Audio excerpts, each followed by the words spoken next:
माझी मुलगी संध्या सुरत गायकवाड मी हिला 1 तारखेला इथं डिलिव्हरी आणलं होतं. तिथे 1 तारखेला शिजर केलं त्यांना. मग आम्हाला 4थ्या दिवशी 4 तारखेला सुट्टी दिली. तर तिला उलट्या होऊ लागल्या. तर मी त्यांना म्हणलं उलट्या होत्या. तर त्यांना काही लक्ष दिलं नाही. मग इथं डॉक्टरला म्हणलं उलट्या होत्या म्हणजे पित्त वगैरे झालं असं. मग त्याला बाहेरून गोळ्या दिल्या. बाहेरून गोळ्या घेऊन आले तरी पण मग त्यांना म्हणलं की अनेक उलट्या होत्या तुम्ही थोडं लक्ष द्या. तर ते काय म्हणले नाही तुम्हाला सुट्टी झाली म्हणले तुम्ही आपलं जा. तर मी काय म्हणलं मी म्हणलं सर असं कसं काय. तर ते काय म्हणले तुम्हाला राहायचं असेल तर म्हणले तुमच्या रिक्षावर तुमच्या रिक्षावर. तर मी काय म्हणलं मग तुम्ही डॉक्टर जर रिक्षा घेत नाही तर म्हणलं मी घेऊन जाते. मग मी घेऊन गेले आमच्या गावाकडे नाही का आला वडवणीला. मग तिला परत उलट्या व्हायल्या. मग परत उलट्या झाल्या मी तिथं चोले मॅडम मी त्यांच्याकडे घेऊन गेले. त्यामध्ये रक्तामध्ये इन्फेक्शन झाले. मग इन्फेक्शन झाल्याच्यानंतर 3 दिवस कोर्स केला. मग परत मी बीडला आणलं. ते इथं आणलं नाही का ढाकणे नाही का ते त्यांच्याकडे आणलं. तर ते काय म्हणले की तुमच्या पेशंटचे म्हणजे हे करा सिटी स्कॅन सोनोग्राफी करा. मग मी केली. मग केल्याच्या नंतर ते काय म्हणले की तुमच्या पेशंटमध्ये पूल झालाय आतमध्ये जास्त. तर मग आम्ही त्यांना विचारतो. ते काय म्हणले तुम्ही काय करा म्हणले आम्हाला 5 लाख रुपये द्या आणि हिचं ऑपरेशन करतो. तर मी त्यांना म्हणलं माझ्याकडे 5 लाख रुपये नाहीत म्हणलं सर. मग ते बरे तुम्हाला जिथं द्यायचं तिथे घेऊन जा. मग माझ्या मुला पुण्याला दिनानाथला घेऊन गेले पहिल्यांदा. मग तिथं घेतलं तर ते म्हणले आमच्या पेशंट म्हणले सिरियस आहे तिथं काय म्हणले आमच्याकडं समजा काही सुविधा नाही.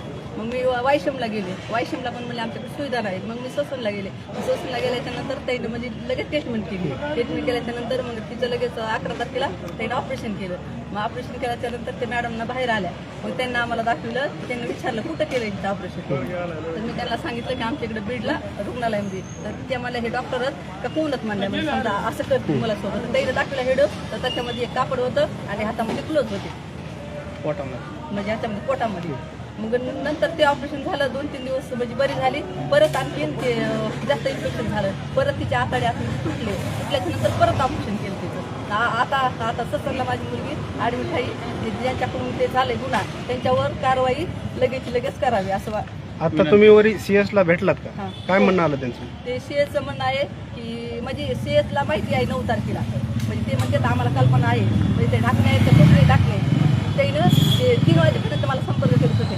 3-4 वाजेपर्यंत. तर मी म्हणलं हे फोन काय करते म्हणलं मला म्हणजे असं वाटलं. तर ते काय म्हणजे नाही आम्ही नाही का म्हणजे पेशंटची काळजी घेण्यासाठी. तर मग ह्यांना सांगितलं. मग हे काय म्हणतात की आम्हाला 9 तारखेला माहीत होतं. मग यांना माहीत होतं तर मग यानं समजा एक फोन करून विचारायचं ना म्हणजे काय आहे काय नाही म्हणून. मग त्यांना पण माहिती CS ला पण माहिती आणि ते ढाकण्याला पण माहिती.